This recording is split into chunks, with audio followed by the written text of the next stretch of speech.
So this video is about gaslighting, how the narcissist systematically and emotionally breaks you down, and the signs that this is happening. Also included in this video is a story on some of my own experiences with this insidious, sick, and twisted tactic. So I'm going to start off with the story since it's very, very recent. In order to give you a clearer picture of events, I have three roommates. I'm just going to name them Joseph, Cohen, Sam. I have 3 pages of notes that I've written down. 3 pages. But I'm going to call them J, Joseph, C, Cohen, S, Sam, just in case they're in the area and so no one knows who I'm referring to. I should be in a pretty safe place, but just in case. The main person of interest is Jay, okay? Early in the school year, I was praised for being a great roommate and one of the best he's ever had. And C was also praised. S, he was always away doing firefighting. He was a part of the fire department. He is. So he's away most of the time. Early on in the school year, we were very, very close. And it felt like for once in my life, my living situation was emotionally safe. It almost felt like family. So I really, really let my guard down, as you'll hear as I go through many of the incidents that have happened throughout the school year. First incident and the first red flag of the year that I completely brushed off is when Jay brought over some of his friends to play a board game called Secret Hitler. What I didn't know was that this guy had a preoccupation with Hitler. And I didn't think much of it at first. I was briefly explained the rules of the game. The game was quite complex. So it was easy to make mistakes. And of course, me playing the very first time, of course I'm going to make a mistake, right? I was initially doing well until I made a very costly mistake that cost the entire team the game. It's my first game, but his friends were calling me all kinds of names. Idiot was one of them. I eventually stopped playing after a while, after being urged to continue. I was upset, but quickly let things go. I wish I had stood up for myself early on, but because I was being praised and because it felt like family, it felt like the most emotionally safe environment I'd ever been in my life, I just thought it was just regular, teasing. As I move on to the second incident, this also happened very, very early in the fall. Jay was talking about race. Here's the thing about the living situation. I'm the only black guy, right? The guy literally says that he prefers having white friends over black. I didn't think much of it because of the way he treated me at the very beginning. It just seemed like a really friendly, charismatic person that can be trusted. The guy praised me a lot for how good of a roommate I was. I didn't think he meant any harm. Looking back, it's bad. I can look back at what happened and say, oh my gosh, that was bad. Why didn't I say anything? Why didn't I realize and recognize the red flags? But one of my strengths, the ability to pick up on red flags, that ability was turned off. As the year progressed, from fall to winter, I slowly noticed myself becoming increasingly left out of the apartment. It was so subtle that I didn't think much of it. J and C, remember Cohen, were becoming extremely close. I did notice that they had a group chat consisting of J, C, and J's friends. And I wasn't included in it. But they needed me to play in their secret Hitler games. So, despite me being more and more left out, everything was peaceful. But, obviously these are red flags. Because of my own experiences with gaslighting from my dad, stepmom, mom, I sort of gaslighted myself, distorted these incidents so that the image of these people was still good. These people are good. There must be something wrong with me and how I'm perceiving things that are happening, right? So I turned myself against myself. But then the result of that was there were two conflicting voices in my head. One was, it seems like everywhere you go, there's a problem. There must be something wrong with you. But I did sort of catch on to what was happening. And I was thinking, something might not be right with them. So I had to deal with those two voices. So it was a constant battle within my head. The third incident, very late in 2017, right before winter break, J, C, and myself, we'd gotten really close again for whatever reason. We were hanging out with J's friends, some of C's friends. We're having a very deep conversation about our families. Like I said, we'd gotten really, really close again. And I felt this false, not really false, but I felt this false sense of trust, that I could trust these people, that these people were people I could trust, despite everything that had happened. It seems like all the previous things that have happened just didn't register with me. I'd forgotten about it. So, we were watching a video, and that video sparked a conversation about our relationships with our family, specifically our relationship with our fathers. And because I had that sense that I could trust these people, I opened up about my own relationship with my father, all my experiences with him, and the resulting the resulting effects of it, the suicidal thoughts I dealt with in the aftermath. I mentioned that in my video about the narcissist cheating on you in a romantic relationship. I did mention that, and I'm very open about that. I was very shaken up when talking about this stuff.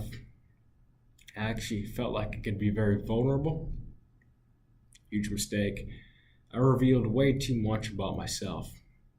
And I want you guys to keep note of this third incident, because the stuff that I disclosed here would be later used against me.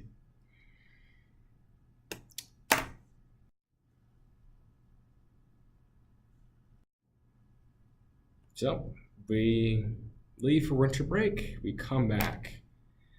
Everyone's very close. Everything was civil. Everything was good. We got to February. That's when things took a turn for the worst. I was noticing myself becoming more and more left out again. It's as if something happened. It's as if there was something I did.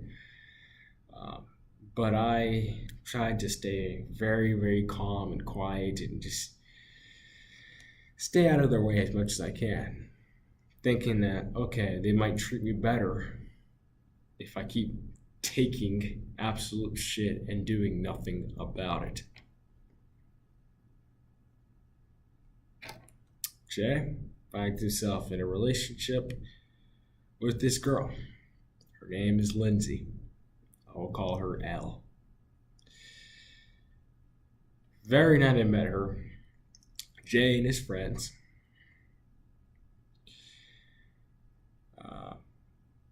were gathered. I, for whatever reason, got to be a part of it. So I was thinking, hey, I'm part of their group again.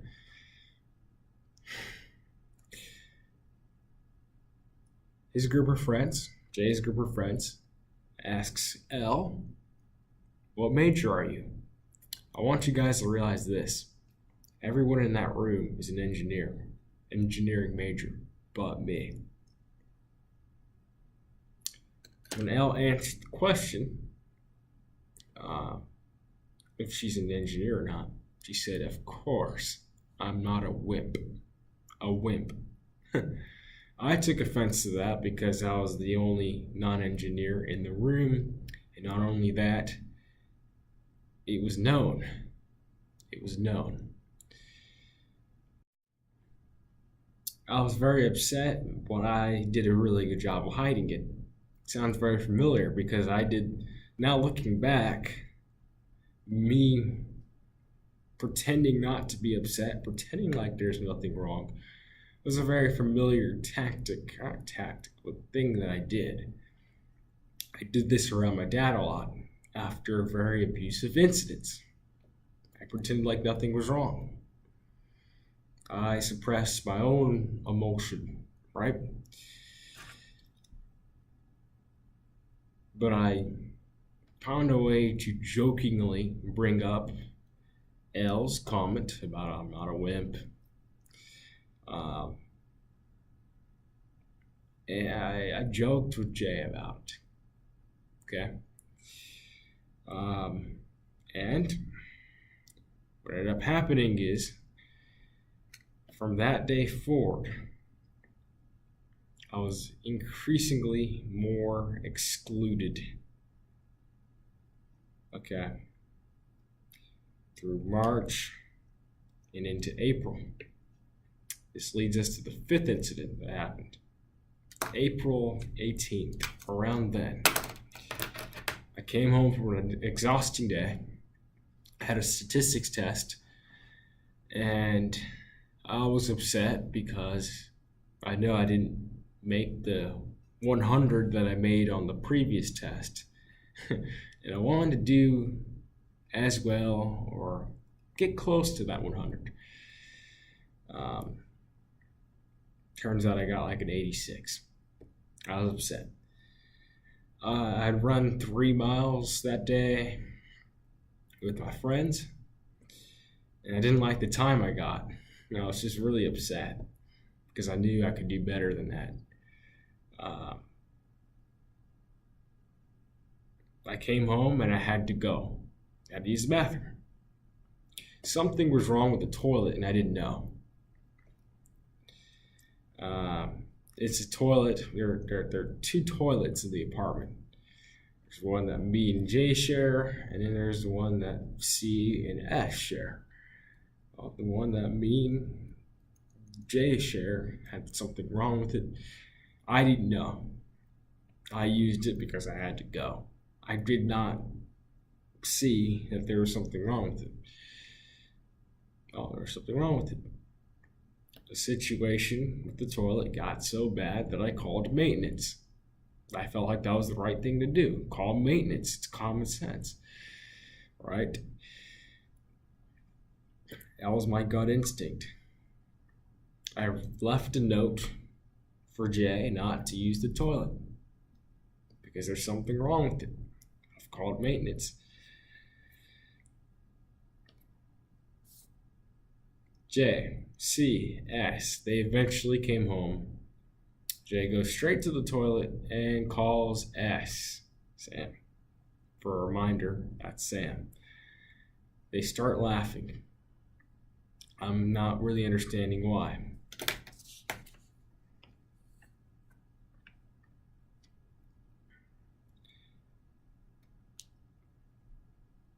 After reading the note, they opened it anyway.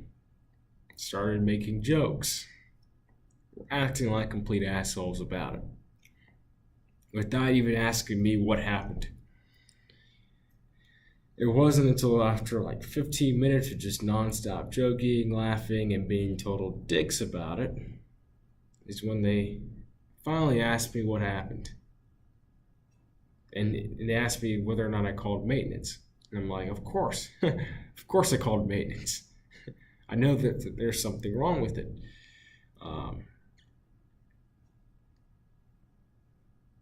And they still continued to laugh. Later on, they knock on my door again. And by the way, the bathroom is right next to my room. So I can hear everything they're saying. And they're being complete assholes. Alright, so they knock on my door again. It turns out that the problem with the toilet was fixable. And apparently there was no need to call maintenance. It wasn't that big of a mistake, but they magnified it to be like the worst mistake I made in my life. And I felt like absolute shit about it. Reason for that, go back to my childhood. If I look at the way that I was constantly made to feel that everything that I did was wrong, every mistake that I made was magnified. That's why I felt, coming from that environment, I felt like total shit. Total shit. And they were just making it worse and being just complete assholes about it. And making jokes about me and the situation. And that's what I took offense to. That's what really, really hurt the most. And I was shocked because I didn't think this was ever coming. I didn't think that this would ever happen. So they're making jokes about me, indirect jokes, digs at me. And I'm just in the room listening to the entire thing, doing nothing about it. Very, very upset, but I was very observant. I was just observing and writing things down. L does the unthinkable and yells, "I want to kill myself," 3 times. I want to kill myself. I want to kill myself. I want to kill myself. In a mocking kind of way. Right outside my door. Right then, I knew that Jay and L had a conversation about, remember the conversation we had about the family and how the situation with my dad resulted in me becoming suicidal after that. Well, everything I disclosed to Jay literally was told to L. She does the 3 chants of "I want to kill myself" as a dig to me. And this is right after I've apparently made a mistake. Just to rub salt in the wound and inflict more pain. Right? bear with me. I know the story is very, very long.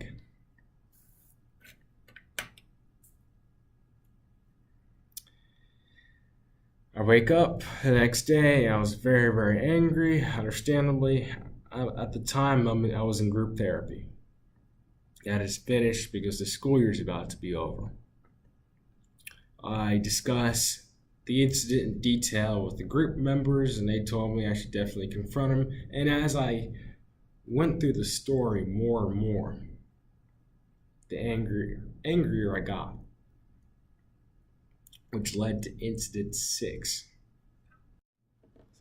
So next day, I got out of group therapy. I'm looking for him to talk to him about all the jokes that he's made. He's the main guy. He was the main guy making the jokes, making all the insults, and his girlfriend, Elle, was of course part of it. Did all the chanting with the trigger words. I want to kill myself. I tracked him down, eventually, after unsuccessfully looking for him. I asked him to speak outside. I pointed out all the jokes that he made and all the subtle insults that he made the previous night. His face was completely blank. It was just a stare through my eyes. I mean, it was like he was staring through me. No remorse, no empathy. I could even look inside his pupils, and I could see how they were changing. It was that scary.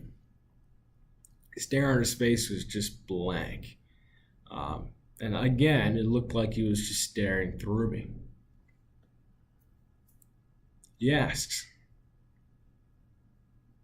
"What are you talking about?" And then gaslights me with the classic, "Are you okay?" He did it a couple times to doubt my own sanity. I got more and more enraged because he knew exactly what he did, but he kept trying to turn it into, "Are you okay?" That was his way of doing. That was his way of gaslighting. That was his method of gaslighting. Asking, "Are you okay?" instead of focusing on his behavior. Fucked up. No emotion was on his face at all. No remorse was on his face at all. I eventually gave up on trying to point out his actions. I told him I am not the guy to mess with because, I'd reached my threshold. There was so much that I've taken from the very beginning of the year, right? And just so much I've taken. It's the same threshold that I reached with my dad 2 years ago, which led to me going no contact with him. I am very happy that I stood up for myself because in the aftermath of me just going ballistic on the guy, trying to point out his actions, he and that girl, Elle, stayed away from me. It almost kind of scared them away. But it didn't stop them from using the classic smear campaign. There are some people across the room, or not across the room, but across the hall, in the apartments across from us, who always came and knocked on our door. There were 2 girls that always knocked on our door just to mess with us, and he started talking to them. He started talking to his friends, who, for whatever reason, some of them actually really liked me. The smear campaign has started, and I started to doubt my own behavior, my own recollection of events. Did I overreact? Is there something wrong with me? What if he's perfectly normal and there's something wrong with me? I warned him to keep me away from Elle because of her words. And I directly talked to her, and she offered a chance to talk, but after all the gaslighting, I declined. I want to talk about the stare from Jay.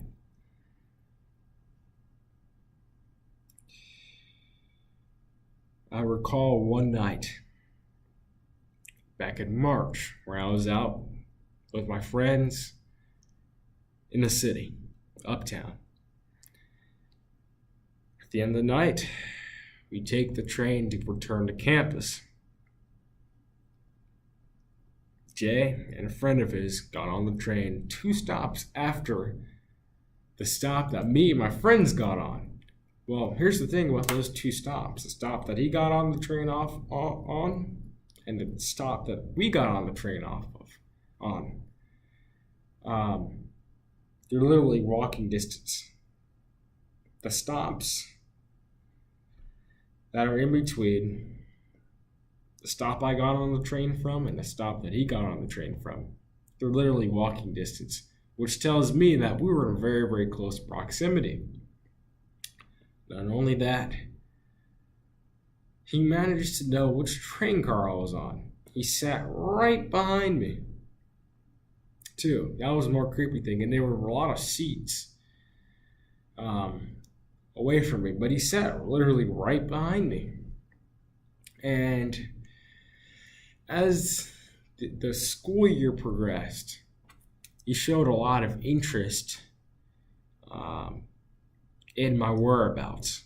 He wanted to know where I was going all the time.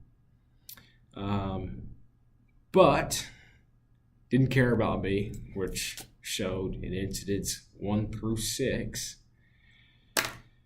But the scariest part about running into him on the train was the fact that that same stare presented itself. I mean, I look back, I turn around, and I see that same blank-faced stare, and he's just looking right through me. It got so uncomfortable that I moved to another seat. Maybe that gave him an illusion of control over me. Who knows? There are more strange things that I notice about the guy. And the fact that we have our 2 rooms are right next to each other. And every single night, there's a strange sound coming from his wall. And I took a few recordings because I found it strange. I didn't say much to anybody because I feared that, okay, if I do this, you might think I'm kind of, nuts. But I have a recording. I mean, I can play it for you. It's kind of weird.